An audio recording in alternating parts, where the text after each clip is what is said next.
Olá pessoal, inscrito aqui no canal Santa Cruz PE Eterno Amor. Pessoal que ainda não foi inscrito no canal, se inscreva, para você ficar sempre atualizado com as notícias do Santa Cruz. Atualização do DM sobre o atleta Ariel. Após o choque com a perna do goleiro adversário, o atacante acabou sofrendo uma fratura na tíbia. O jogador passou pelo processo cirúrgico. O atleta deve ficar afastado dos gramados por cerca de 4 meses.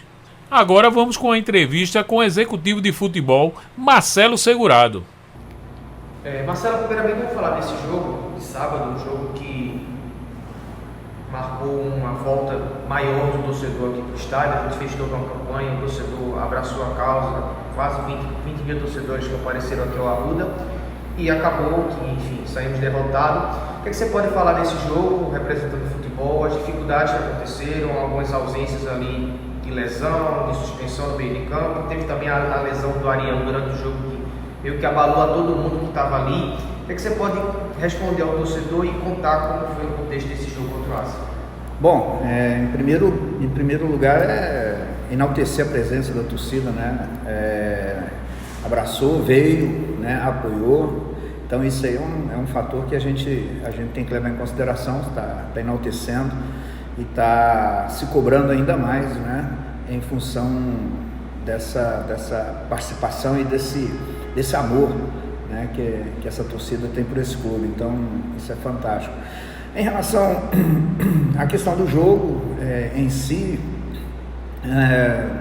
antes de fazer a análise do jogo, pontuar também, né, os problemas que nós tivemos na semana do jogo, que foi, né, perder o Eliezer por cartão, perdemos o Gilberto por um desconforto muscular, o Matheus Anderson, o João Henrique no treino de sexta-feira sentiu também uma pancada no ombro. Em função da questão de vacina no Campeonato Paulista, o Daniel havia sido vacinado no final de semana passado, então teria que esperar os 14 dias, que é um jogador que veio nesse contexto também para estar suprindo aí essa questão dos volantes. Então, realmente assim, você perder logo de cara quatro jogadores importantes para um jogo tão importante quanto esse, realmente causa um certo desequilíbrio, mas eu tenho certeza que os que entraram, isso ficou notório pela disponibilidade, pela disposição, eles cumpriram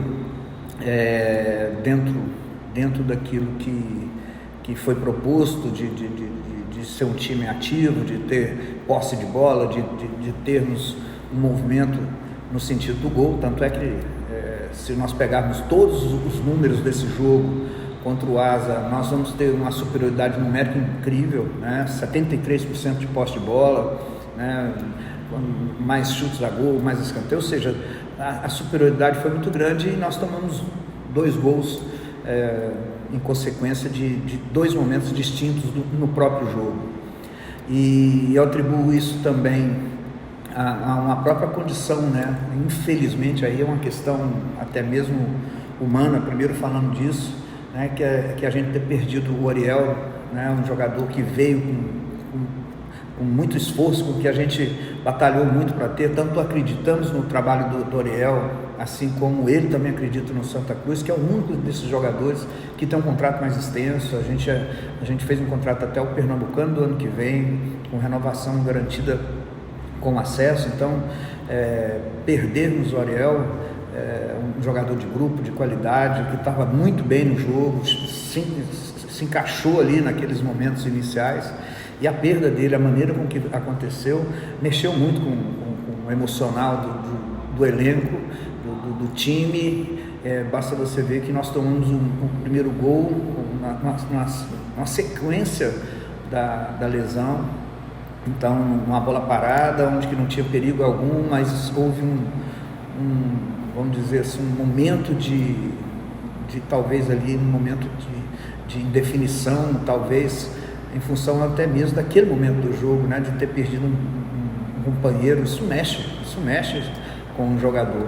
Então nós tomamos esse gol, né, sentimos um pouco ali, deu para perceber que sentimos um pouco, mas depois tomamos novamente o controle do jogo. Nós tivemos o controle absoluto do jogo e E ao final, né, nós, no segundo tempo, conseguimos o empate, fomos em busca do empate, conseguimos e tínhamos muita condição ali, talvez, né, de fazermos um gol. E nesse afã, né, empurrados ali, nesse momento, tivemos um gol que foge das características naturais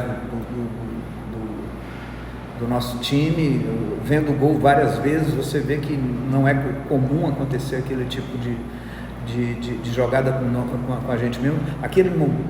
Aquela jogada, por várias vezes, elas foram neutralizadas e naquele momento não foi. Então foi uma fatalidade.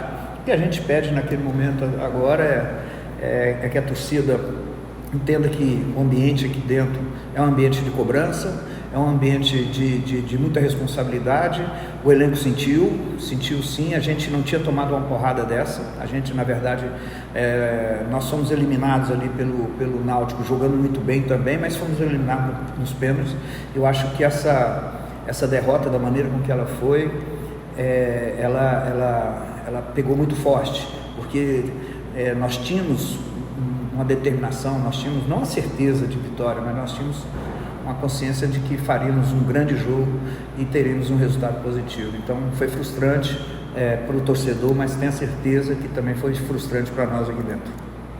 Dando seguimento, alguns jornalistas perguntaram basicamente a mesma coisa. O Renan Dias, o Carlos Miguel da Rádio CBN Recife, o Edson Júnior da Rádio MITS, que é perguntando sobre o Ariel, né? Se sabe aí, de acordo com o departamento médico, ele deve passar pelo menos 4 meses de recuperação após a cirurgia realizada ontem. E aí se pergunta se você planeja, com essa ausência do Ariel, que foi um atleta recém-contratado, uma substituição para ele, se vai ter um atleta no lugar, se não vai ter, se além dele existe alguma outra possibilidade de contratação para essa Série D? A lesão do Ariel é preocupante, sim. Os médicos deram um tempo máximo de 12 semanas, né? E eu tenho certeza que pela recuperação e pela dedicação que os médicos, o departamento médico está tendo agora com o Ariel e com a própria determinação dele, se Deus quiser, a gente vai passar de fase e no momento certo ele vai estar com a gente aqui. Em relação a isso, eu já tenho contatos, né? Eu já vinha fazendo contatos com outros clubes. Tem uma dificuldade de orçamento. Nós temos, todo mundo, acho que a torcida tem paciente disso. A nossa dificuldade de orçamento ela é perceptível, né? Então a gente está andando em cima desse trilho determinado para que a gente não possa cometer nenhum os erros, né, comuns, né, de contratação de 45, 46 jogadores, como já foi feito aqui, de trocas de 5, 6 treinadores, que isso não resolve. Ficou provado ano passado que isso não resolve.